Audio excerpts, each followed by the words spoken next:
Using analogies along with appropriate and responsive nonverbal cues can help manage tricky objections and challenges. In a prior episode, GSB lecturer Burt Alper provided several tips and techniques for handling skeptical audiences. Today, we provide a few more useful ideas that were not included in the original episode. My name is Matt Abrahams, and I teach strategic communication at Stanford Graduate School of Business. Welcome to a Quick Thinks episode of Think Fast, Talk Smart, the podcast. So let's jump in and learn how body language can help us in difficult communication situations. You know, we've spent a lot of time talking about what we can do with the content during an objection or some skepticism.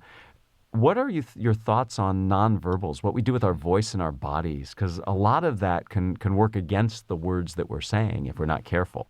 There's two sides to this. So the first part is, as the speaker, quite literally have your eyes open when you can. I mean, in this podcast mode, I might not be able to see my audience, but usually when I'm dealing with contentious information, my audience is probably going to be in the room or maybe on the video conference. Observing their behavior is a first step. If you see them starting to clench up or make some manifestation of frustration, lack of clarity, even anger, that's a signal that something you just said created that reaction. And so now you know at what point you got into the contentious content of your discussion.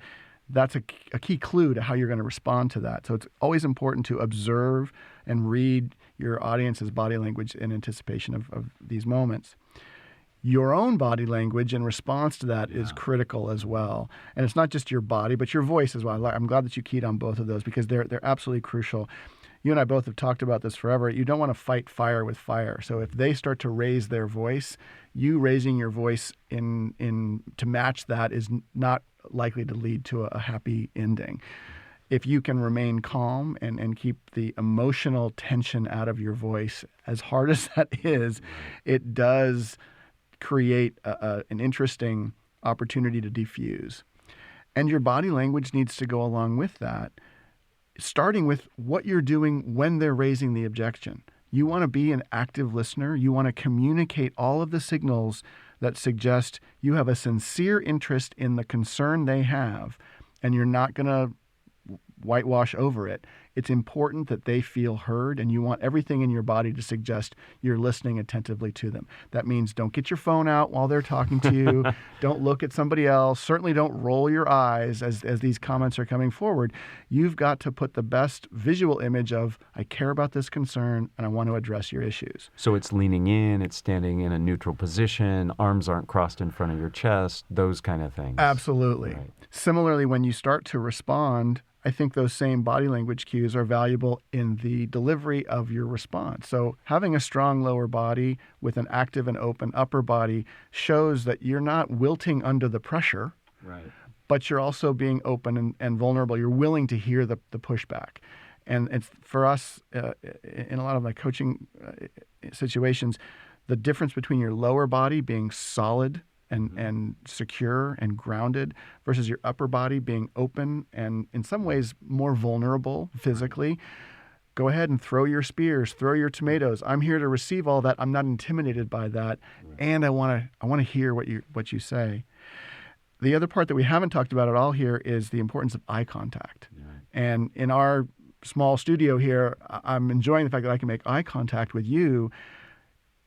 In a larger audience, it's still critical to make sustained eye contact during your delivery of the information and while the skepticism is being expressed.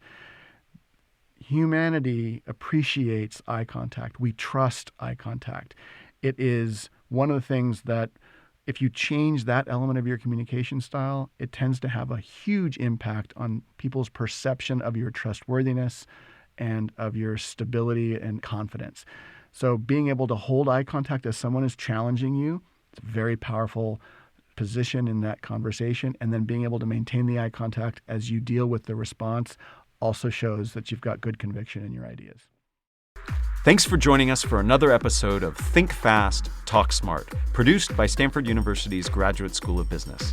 For more information and episodes, visit gsb.stanford.edu or subscribe to our show wherever you get your podcasts. Finally, find us on social media at stanford.gsb.